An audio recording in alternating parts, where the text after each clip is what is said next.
Hello बच्चों, last video आपने देख ली होगी। लास्ट वीडियो में मैंने आपको बताए थे लंबाई के कुछ व्यवहारिक मात्रक। व्यवहारिक मात्रक का मतलब जो हमारे व्यवहार में हम यूज करते हैं, मतलब दैनिक जीवन में जो माप तोल करते हैं, हमें जिन जिन मात्रकों की ज़रूरत पड़ती है वो होते हैं व्यवहारिक मात्रक। तो लंबाई के व्यवहारिक मात्रक मैंने आपको बता दिए थे। आज बताता हूँ द्रव्यमान के व्यवहारिक मात्रक। इन्हें अपनी फेर कॉपी में नोट कर लेना। द्रव्यमान का छोटा मात्रक ग्राम। अब ग्राम होता कितना है, लंबाई में मैंने आपको डीपली समझाया था, तो यहाँ थोड़ा जल्दी समझेंगे।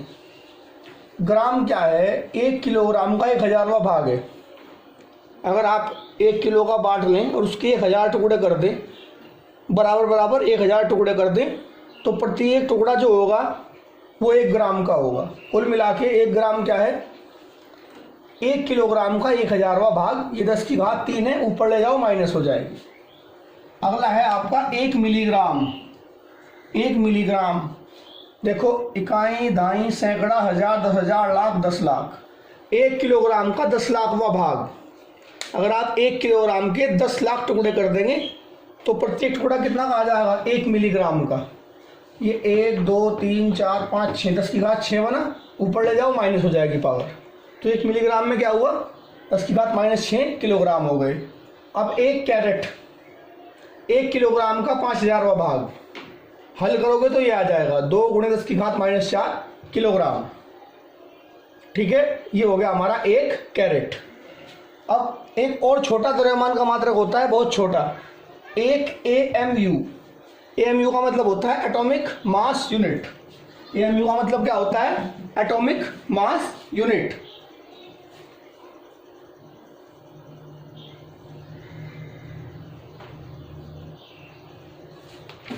तो ये होता कितना है 1 AMU। वैसे तो 12वीं में आप इसे डीपली पढ़ेंगे, 12वीं में आएगा ये टॉपिक। कार्बन परमाणु का जो द्रव्यमान है, उस जितना भी एक कार्बन परमाणु का द्रव्यमान है, जो मैंने लिखा हुआ है यहाँ C612, इसका जो भी द्रव्यमान है उसका जो 12वां भाग होगा, यानी इसके द्रव्यमान को 12 से भाग करके जो आएगा वो होगा हमारा 1 AMU, 1 एटॉमिक मास यूनिट। देखो, कार्बन परमाणु अपने आप में बहुत हल्का होता है तो उसका द्रव्यमान बहुत कम होगा।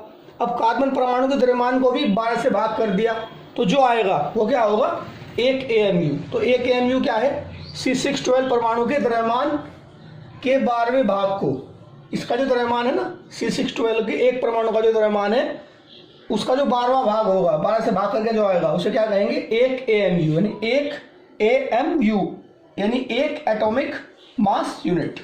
ये यहाँ तक थे द्रव्यमान के छोटे मात्रक। अब द्रव्यमान के बड़े मात्रक, एक स्लग बराबर में इतने किलोग्राम होते हैं, 14.57 किलोग्राम। तो एक स्लग बराबर 14.57 किलोग्राम। 1 क्विंटल बराबर 100 किलोग्राम। ये तो आप शायद जानते ही होंगे, 1 क्विंटल बराबर 100 किलोग्राम। अब 1 टन या 1 मीट्रिक टन, ये इसमें होते हैं 1000 किलोग्राम। 1000 किलोग्राम ये बड़े मात्रक हैं हमारे। एक चंद्रशेखर सीमा CSL, ठीक है, एक चंद्रशेखर सीमा बराबर क्या होता है, एक चंद्रशेखर सीमा सूर्य के द्रव्यमान का 1.4 गुना द्रव्यमान। सूर्य के द्रव्यमान का 1.4 गुना द्रव्यमान जो होगा, जितना भी सूर्य का द्रव्यमान होता है उसमें किसकी गुना लगा दो, 1.4 की, तो उसे क्या कहेंगे, गुना करके जो आएगा, एक चंद्रशेखर सीमा। ये एक साइंटिस्ट थे चंद्रशेखर, इन्होंने इस द्रव्यमान के बारे में बताया था, इसलिए इसका नाम क्या पड़ गया, एक चंद्रशेखर सीमा। वैसे तो इसकी और भी बातें हैं इसके बारे में, पर ज़्यादा नहीं बता रहा, मेन बातें आप नोट कर लें। अब है समय के व्यवहारिक मात्रक। समय के व्यवहारिक मात्रक, तो समय के छोटे मात्रक हैं। छोटे मात्रक का फर्स्ट पार्ट 1 मिली सेकेंड। 1 सेकेंड समय बहुत छोटा होता है, आपको पता है। 1 सेकेंड का भी 1000वां भाग। 1 सेकेंड समय को 1000 हिस्से में तोड़ो तो प्रत्येक हिस्सा क्या कहलाएगा, 1 मिली सेकेंड। तो कुल मिला के 1 मिली सेकेंड क्या हुआ, 1 मिली सेकेंड, 1 सेकेंड का भी 1000वां भाग होगा। इन्हें ऊपर ले जाओ, 10 की घात -3 हो जाएगा। 1 माइक्रो सेकेंड, अब 1 सेकेंड का 10 लाखवां भाग। 10 लाख हिस्सों में बांटो 1 सेकेंड को तो बहुत छोटा समय आएगा। तो 1 माइक्रो सेकेंड जो होगा वो क्या होगा, 1 माइक्रो सेकेंड, 1 सेकेंड का 10 लाखवां भाग। ये 10 की घात 1 2 3 4 5 6 बने से ऊपर ले जाओ तो ये बन जाएगी -6 सेकंड। तो हमारा क्या बना, 1 माइक्रो सेकंड बराबर 10 की घात -6 सेकंड। तो ये क्या होता है, 1 सेकंड का 10 लाखवां हिस्सा, बहुत छोटा समय है ये। उसके बाद 1 नैनो सेकंड, ये होता है 10 की घात -9 सेकंड। और 1 पिको सेकंड 10 की घात -12 सेकंड। 1 शेक बराबर 10 की घात -8 सेकंड। ये थे समय के यहाँ तक छोटे मात्रक। अब आते हैं समय के बड़े मात्रक। समय के बड़े मात्रक का फर्स्ट पॉइंट ये रहा, 1 मिनट बराबर 60 सेकंड, 1 घंटा बराबर 60 मिनट। 60 मिनट को सेकंड में बदलोगे 3600 सेकंड आ जाएगा। ये बात आपको पता ही, ज़्यादा मुश्किल नहीं है। एक दिन में इतने सेकंड, 86,400 सेकंड बदल के दिखा रखा मैंने। एक दिन में 24 घंटे होते हैं, घंटे का मिनट बनाइए, 60 से गुणा लगा के, फिर 60 से गुणा लगा के सेकंड बनाइए, तो एक दिन में इतने सेकंड आ जाएंगे। एक वर्ष, इसमें होते हैं 365 दिन। कितने होते हैं, 365 दिन। तो इसे कन्वर्ट करो सेकंड में, 365 गुणा घंटे गुणा मिनट और गुणा सेकंड, ये हल करके आ जाएगा एक वर्ष में कितने सेकंड हो जाते हैं। तो ये थे समय के कुछ मात्रक। समय के 1-2 मात्रक मैं और लिख रहा हूं अभी, पहले ने नोट कर लें आप।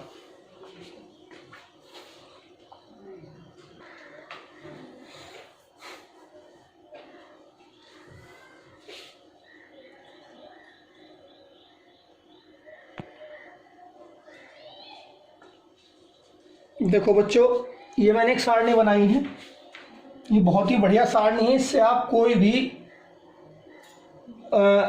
समझो मात्रक हो उसे कन्वर्ट कर सकते हैं। कैसे, मान लो कहीं लिखा हुआ है, सुन ध्यान से समझना, कहीं लिखा हुआ है 1 डेसीमीटर। क्या लिखा हुआ है, 1 डेसीमीटर। तो डेसी देखो ये रहा, डेसी इसे कहते हैं पूर्व लग्न। अगर डेसी को हटाओगे तो उसकी जगह क्या लिखना पड़ेगा, इसका परिमाण लिखना पड़ेगा। परिमाण कितना, 10 की घात -1। तो अगर आपको डेसी को हटाना है तो उसके स्थान पे क्या लिखना पड़ेगा, 10 की घात -1। और इसे क्या लिख दिया आपने, 10 की घात -1, और पीछे मीटर रहा जू का। तो इस सारणी से आप कुछ भी बदल सकते हैं। मान लो कहीं लिखा हुआ है 1 मिली सेकेंड। क्या लिखा हुआ है, 1 मिली सेकेंड। तो मिली देखो कहाँ, मिली ये रहा, उसके स्थान पे क्या आएगा, 10 की घात -3। तो मिली के स्थान पे क्या लिख दोगे, 10 की घात -3, और पीछे क्या आ जाएगा, सेकेंड। आप यहाँ कुछ भी इसे याद कर लो, इसी क्रम में लिखो, इस क्रम में मैंने बोर्ड पे सारणी बनाई है, या इसमें आपको आसानी होगी। जैसे क्रमांक 1 पे डेसी है, डेसी को हटाओगे तो क्या लगाना पड़ेगा, 10 की घात -1। और कहीं लिखा हो 1 डेकाग्राम, क्या लिखा हो, मान लो कुछ भी लिखा हो 1 डेकाग्राम। अब डेका के स्थान पे डेका को हटाओ और वहां क्या लगेगा, 10 की घात 1। तो डेका को हटाइए, 10 की घात 1 का मतलब 10 ही रहेगा, और ग्राम जो का तू, तो 1 डेकाग्राम बराबर 10 ग्राम हो गया। ऐसे ही कहीं सेंटी लिखा हुआ है, मान लो कहीं लिखा हुआ है, मैं लिख के दिखा रहा हूं, 50 सेंटीमीटर। सेंटीमीटर, तो सेंटी को आप हटा सकते हैं। सेंटी को हटाओगे तो क्या लिखना पड़ेगा उसके स्थान पे, 10 की घात -2, और मीटर रहेगा पीछे जो का तू। तो देखो ये कन्वर्ट करने का बड़ा अच्छा तरीका है। इन पूर्व लग्न जहाँ लिखे मिलेंगे आप सारणी को याद कर लेना। इसे इस क्रम में इसलिए लिखा कि जो पावर यहाँ माइनस में है वो यहाँ प्लस में है। तो अगर कहीं सेंटी है उसे हटा के क्या लिखोगे, 10 की घात -2। और कहीं हेक्टो है तो हेक्टो को हटाए क्या लिखोगे, 10 की घात +2। कहीं मैं लिख के दिखाता हूँ, कोई और ले लो बड़ा सा। कहीं लिखा हुआ है 6 मेगा किलो। चलो किलो का तो अलग है, इसे हटा देते हैं। मेगा, कहीं लिखा हुआ है 6 मेगा वाट। तो मेगा देखो कहाँ है, मेगा ये रहा, इसे हटाओ क्या लिखोगे, 10 की घात 6। तो क्या बन जाएगा, 10 की घात 6 वाट। तो इस सारणी को आप याद कर लो, और आप उससे कोई भी पूर्व लग्न हो उसके स्थान पे उसका परिमाण लिख के उसे बदल लेंगे। इसी क्रम में लिखना आसानी रहेगी। Deci, centi, milli, micro, nano, pico, femto, atto, zepto, yocto, ये इस तरफ, और इसके सामने लिखना ये इनके क्रमांक है, 1 2 3 4 5 6 10 तक, ये इस वाले के क्रमांक है। ये बड़े पूर्वलग्न होते हैं, ये बड़ी बड़ी संख्याएं हैं प्लस में, ये छोटे पूर्वलग्न होते हैं। अगर आपने इसे सारणी को याद कर लिया तो आपको मात्रकों में को जब लिखते हैं ना मिली, माइक्रो, नैनो, उनके स्थान पे क्या आएगा वो सब आपको क्लियर हो जाएगा इससे। एक आध मुझे बदल के बताना, अगर कहीं लिखा हुआ है 1 पेटामीटर, क्या लिखा हुआ है 1 पेटामीटर, उसे बदल के क्या लिखोगे मुझे बताना। एक कहीं लिखा हुआ है 10 फेम्टोग्राम, क्या लिखा हुआ है 10 फेम्टोग्राम, तो लिख के बताना उसे हम क्या लिखेंगे, कमेंट में मुझे बताना। उम्मीद है आपको क्लियर हो गया होगा। अब क्षेत्रफल के कुछ अन्य मात्रा देख लो जो यूज होते हैं व्यवहार में। 1 एकड़, इसमें 4047 मीटर स्क्वायर होते हैं। 1 एकड़ में 4047 मीटर स्क्वायर होते हैं। 1 एयर में 10⁻² मीटर स्क्वायर होते हैं। 1 हेक्टेयर में 10⁻4 मीटर स्क्वायर होते हैं। ये थे हमारे क्षेत्रफल के व्यवहारिक मात्रक, यूज करेंगे कहीं ना कहीं न्यूमेरिकल्स में। फिर बात आती है आयतन के व्यवहारिक मात्रक। आयतन के व्यवहारिक मात्रक सबसे मेन चीज है आयतन में मात्रक है लीटर। दिन में आप यूज करते हैं 1 लीटर दूध, 1 लीटर तेल, लीटर बहुत ज़्यादा आता है। तो लीटर कितना होता है मैं आपको समझाता हूँ। मान लो मेरे पास कोई एक बॉक्स है, एक बॉक्स है जिसकी प्रत्येक भुजा 10 सेंटीमीटर है। प्रत्येक भुजा कितनी है, भुजा को ए से लिखते हैं, चलो 10 सेंटीमीटर। जब मीटर में कन्वर्ट करोगे, अभी 10 और सेंटी देखो, ये पूरा लिखता हूं मैं 10 सेंटीमीटर। अब सेंटी को हटाना है, सेंटी को हटाओगे तो किससे गुना लगाओगे 10⁻² से। तो ए बराबर क्या हो जाएगा 10 × 10⁻² मीटर। तो ये मैंने क्या कर लिया, सेंटीमीटर को मीटर में कन्वर्ट कर लिया।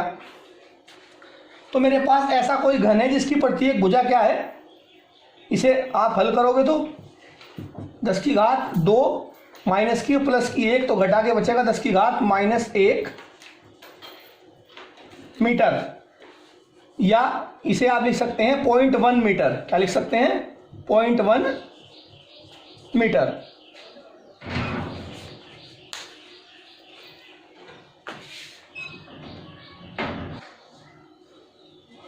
तो बच्चों मैं बता रहा था आपको कि 1 लीटर कितना होता है। तो आप ऐसा घन लें जिसकी प्रत्येक भुजा 10 सेंटीमीटर या 0.1 मीटर हो। अब इसका जो आयतन होगा वो देखो मैंने निकाल रखा, लंबाई गुणा चौड़ाई गुणा ऊंचाई। लंबाई 0.1 सेंटीमीटर, चौड़ाई 0.1 सेंटीमीटर और ऊंचाई भी 0.1 सेंटीमीटर है। तो ये कितना बन गया, पॉइंट हटा के यहाँ कितना हो गया 10, इसका पॉइंट हटा के हो गया 10, इसका पॉइंट हटा के हो गया 10, तो ये बन गया 1000। इसे ऊपर ले जाओ, ऊपर ले जाओगे तो पावर -3 हो जाएगी। तो अगर आपके पास इस तरह का, मैंने आपको बता दिया, ये जो डब्बा बना इसमें जो पानी आएगा, कौन सा डब्बा, जिसकी प्रत्येक भुजा क्या हो 0.1 मीटर हो, तो उस डब्बे का आयतन आप कहेंगे 1 लीटर। याद रखना फिर से, अगर आपके पास ऐसा कोई डब्बा हो जिसकी प्रत्येक भुजा 10 सेंटीमीटर या 0.1 मीटर हो, तो इस डिब्बे का जो आयतन बनेगा, जिसकी प्रत्येक भुजा कितनी है 0.1 मीटर, कितनी है 0.1 मीटर या 10 सेंटीमीटर है, तो इस डब्बे का जो आयतन बनेगा वो होगा हमारा 1 लीटर। 1 लीटर बराबर इस डब्बे का आयतन। कौन से डब्बे का, जिसकी प्रत्येक भुजा कितनी है 0.1 मीटर या 10 सेंटीमीटर। आयतन का फॉर्मूला लंबाई गुणा चौड़ाई गुणा ऊंचाई।